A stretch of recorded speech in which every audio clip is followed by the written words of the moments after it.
Hello दोस्तों, welcome to Brighton academy. Brighton academy में आपका बहुत बहुत स्वागत है। आज का हमारा टॉपिक है पूंजीवादी अर्थव्यवस्था क्या है। पूंजीवादी अर्थव्यवस्था को बाजार अर्थव्यवस्था भी कहा जाता है और इसे ही स्वतंत्र अर्थव्यवस्था के नाम से भी जाना जाता है। इसे इंग्लिश में कैपिटलिस्ट इकोनॉमी भी कहते हैं। तो बच्चों, आप लोगों के मन में एक सवाल आ रहा होगा कि पूंजीवादी अर्थव्यवस्था से पहले सर हमें अर्थव्यवस्था क्या है वो बता दीजिए, फिर उसके बाद पूंजीवादी अर्थव्यवस्था बताएंगे जो ज़्यादा अच्छे से क्लियर होगा।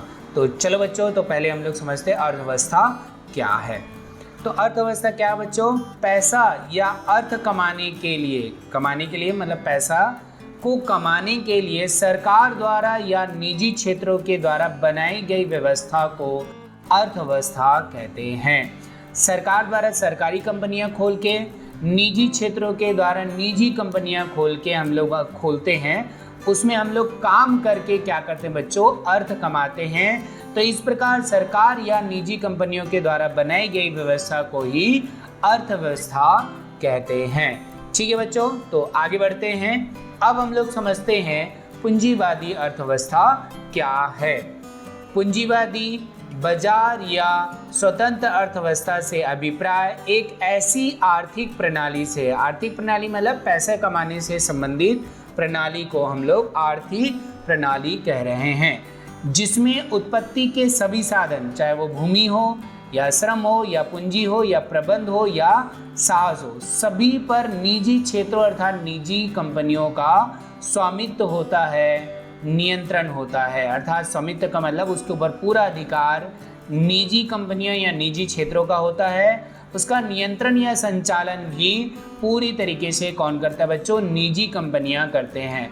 उत्पत्ति के सभी साधन, चाहे वो भूमि हो, निजी कंपनियों का होता है। श्रमिक अर्थात श्रम हो, वो भी निजी कंपनियों का होता है। पूंजी अर्थात पैसा निजी कंपनियों का होता है। प्रबंध अर्थात संचालन भी निजी कंपनियां ही करते हैं। साहस अर्थात जो भी साहसी द्वारा जो भी कदम उठाए जा रहे हैं, उद्यमी द्वारा जो भी निजी जो स्वामी है उसके द्वारा जो कदम उठाए जा रहे हैं उसको हम लोग साहस कहेंगे। तो ये सभी किसके द्वारा लगाया जाता है बच्चों?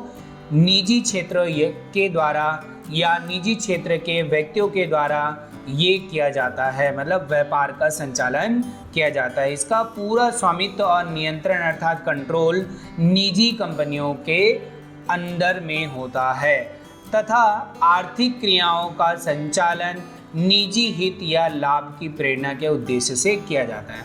आर्थिक क्रियाएं अर्थात पैसे संबंधी जो भी क्रियाएं हैं वो निजी हित के या निजी लाभ के दृष्टिकोण से किया जाता है या उद्देश्य से किया जाता है। मतलब इसमें केवल और केवल अपना लाभ देखा जाता है, अर्थात निजी कंपनियां केवल अपना लाभ देखते हैं, अपने हित के लिए, अपने व्यापार के प्रोग्रेस के उद्देश्य से उन लोग पूंजी अर्थव्यवस्था का संचालन करते हैं। ठीक है बच्चों, तो पूंजी अर्थव्यवस्था किसे कहते हैं या पूंजीवादी अर्थव्यवस्था किसे कहते हैं बच्चों? ऐसी अर्थव्यवस्था जिसका पूरा कंट्रोल या स्वामित्व या अधिकार किसका हो जी?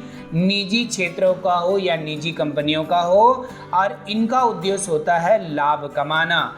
मतलब जन कल्याण के उद्देश्य से या समाज के कल्याण के उद्देश्य से काम नहीं करते इन लोग। इसका केवल और केवल उद्देश्य होता है निजी लाभ। समझ में आ रहा है बच्चों? तो आगे बढ़ते हैं। सरकार के आर्थिक कामकाज पर, मतलब जो भी आर्थिक क्रियाएं हो रही, पैसे संबंधी जो भी क्रियाएं हो रही है, कामकाज हो रहा है, उसके प्रबंध पर किसी भी प्रकार का कोई हस्तक्षेप नहीं होता, मतलब कोई भी दखल अंदाजी नहीं की जाती है। किसके द्वारा बच्चों? सरकार के द्वारा कोई भी हस्तक्षेप या दखल अंदाजी नहीं की जाती है। अगर की भी जाती होगी तो एकदम न्यूनतम, नाम मात्र। ठीक है, अर्थात वो व्यापार करने के लिए पूरी तरीके से स्वतंत्र है, अर्थात इसी कारण से इसे स्वतंत्र अर्थव्यवस्था भी कहा जाता है। अब ये अर्थव्यवस्था अर्थात पूंजीवादी अर्थव्यवस्था कहाँ कहाँ लागू है बच्चों? संयुक्त राज्य अमेरिका में, जर्मनी में, कनाडा में, इटली में, जापान में, फ्रांस में एवं ऑस्ट्रेलिया आदि, ये सभी देश हैं जहां पर पूंजीवादी अर्थव्यवस्था लागू है। ठीक है बच्चों, अब इसका दूसरा पॉइंट समझेंगे। पूंजीवादी अर्थव्यवस्था अक्सर व्यापार के निजीकरण को बढ़ावा देती है। निजीकरण मतलब क्या हो गया बच्चा, ये केवल और केवल निजी हाथों में ही होता है, निजी कंपनियों के द्वारा ही यह कार्य किया जाता है, सरकार के द्वारा नहीं। इस पे मतलब सरकार का इस पर कोई भी हाथ नहीं होता है, और इसी कारण से इसे हम लोग निजीकरण के नाम से जानते हैं। इस अर्थव्यवस्था में क्या उत्पादन करना है, कितना उत्पादन करना है और किस कीमत पर बेचना है, उसको पूरी तरीके से कौन तय करता है बच्चों, बाजार तय करती है। इसी कारण से इसे बाजार अर्थव्यवस्था भी कहते हैं। ठीक है बच्चों, अर्थात कितना उत्पादन करना है, क्या उत्पादन करना है और किस कीमत पर उस वस्तु को, अर्थात उत्पादित वस्तु को किस कीमत पर बेचना है, ये सभी कौन तय करते हैं बच्चों, बाजार तय करते हैं। इसी कारण से इसे बाजार अर्थव्यवस्था भी कहा जाता है। इसमें सरकार का कोई भी भूमिका नहीं होती है, अर्थात कोई भी हस्तक्षेप या दखल अंदाजी नहीं होती है। अगर आपको टॉपिक क्लियर हो गया होगा बच्चों, तो प्लीज़ मेरे चैनल को सब्सक्राइब कीजिए और इसे ज़्यादा से ज़्यादा शेयर कीजिए। Thank you.